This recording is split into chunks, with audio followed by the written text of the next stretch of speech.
आप सभी को नमस्कार। आज हम आपको कलयुग का अंत कैसे होगा इसके बारे में बताएंगे। आइए जानते हैं कलयुग का प्रभाव कैसा होगा, कलयुग में मनुष्य का व्यवहार कैसा होगा, कलयुग में स्त्रियां कैसी होगी, कलयुग में मनुष्य का आकार और आयु कितनी होगी, कलयुग में पाप और पुण्य की परिभाषा क्या होगी, कलयुग में मुक्ति पाने के कौन से मार्ग होंगे तथा कलयुग का अंत कैसे होगा आदि के विषय में हमारे प्राचीन पुराणों में कलयुग की भविष्यवाणी की गई है। भगवान श्री कृष्ण ने कलयुग की भयावहता का वर्णन गरुड़ जी के सामने किया है, जिसके बारे में प्राचीन गरुड़ पुराण में बताया गया है। तो चलिए जान लेते हैं कलयुग के बारे में की गई प्राचीन भविष्यवाणियां। कलयुग का अंत धर्म की विफलता, अनुशासन की कमी, मनुष्यों में बढ़ती दुर्भावना, धन की लालसा, अत्यधिक काम का प्रभाव, भ्रष्टाचार से बढ़ता व्यापार, गुरुजनों तथा पूज्य लोगों की नींद, स्त्रियों में व्यभिचार और अनाचार आदि गुणों की वृद्धि, लोगों में आध्यात्मिकता की कमी आदि प्रकार के लक्षणों से कलयुग की पहचान होती है। भगवान श्री कृष्ण ने कहा था कि कलयुग में मनुष्य का मन अत्यधिक कठोर हो जाएगा। मनुष्य अशांत, चंचल, धर्म से विमुख होकर अधर्म के पथ पर चलने वाले होंगे। मनुष्य को शास्त्रों का ज्ञान नहीं होगा और जिस मनुष्य के मुंह से जो बात निकलेगी उसे ही शास्त्र ज्ञान मान लिया जाएगा। कलयुग के अंत में अधर्म और आसुरी शक्तियों का विनाश होगा और पुनः नए युग का आरंभ होगा, अर्थात फिर से सत्य युग का आरंभ होगा और सृष्टि का यह चक्र चलता रहेगा। चारों युगों में कलयुग अंतिम युग होता है। सबसे पहले सत्ययुग, उसके बाद त्रेता युग, फिर द्वापर युग और अंत में कलयुग। महाभारत के युद्ध के पश्चात कलयुग का आगमन पृथ्वी पर हुआ था। यह युग धार्मिक और आध्यात्मिक स्थिति में सबसे कम प्रगति करने वाला माना जाता है।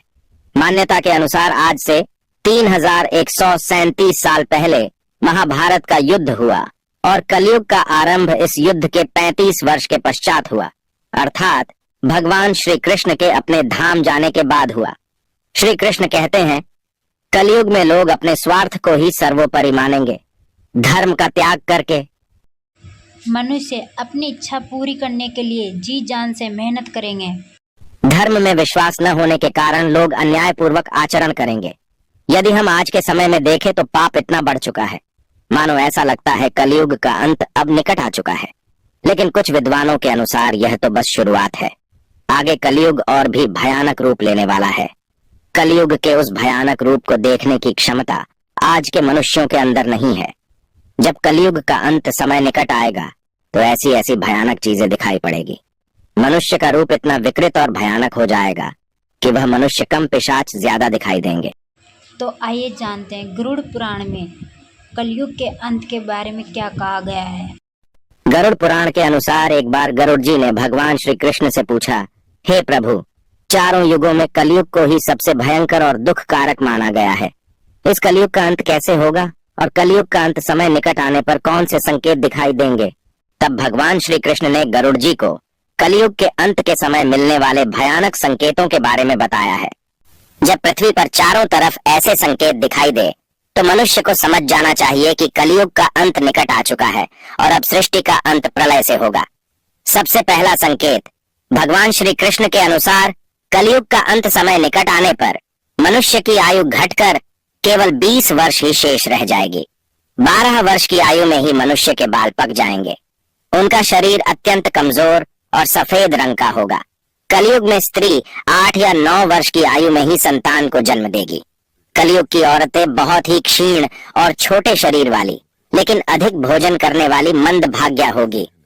कलयुगी स्त्री कम संतान को उत्पन्न करने वाली और अत्यंत क्रोधी स्वभाव की होगी। वह अपनी संतान को दूध भी नहीं पिलाएगी और न ही उसका पालन पोषण करेगी। दूसरा संकेत, भगवान श्री कृष्ण कहते हैं, कलयुग का अंत समय निकट आने पर संसार में पतिव्रता स्त्रियां दिखाई नहीं पड़ेगी। एक ही स्त्री कई पुरुषों से विवाह करेगी। लोग पूजा पाठ, श्राद्ध, अंतिम संस्कार, मुंडन और विवाह आदि प्रकार के कार्य नहीं करेंगे। जल के अभाव के कारण लोग स्नान नहीं करेंगे और अशुद्ध ही रहेंगे। कलयुग के अंत में लोग केवल मांसाहार ही करेंगे और कोई भी सात्विक आहार नहीं करेगा। कलयुग में लोगों के वस्त्र तने हुए और चमकीले होंगे।